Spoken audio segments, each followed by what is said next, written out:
Hi there, my name is Billy Lake, and I'm going to be teaching a workshop called Mime Over Matter. Now, when I say mime, you probably think of white face paint and striped shirts and being trapped inside an imaginary box, kind of like this.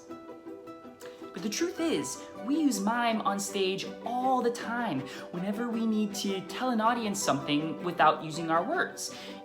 This workshop is going to focus on specific mime techniques that are going to help us communicate better and to express our ideas non-verbally. Even though we're going to be working with mostly imaginary objects, you will need 3 things to start. You're going to need a book. It can be any book at all, but the bigger and heavier the better. You're going to need a ball, or in this case a balloon, whatever you got. And you will need a tissue. That's it. See you there.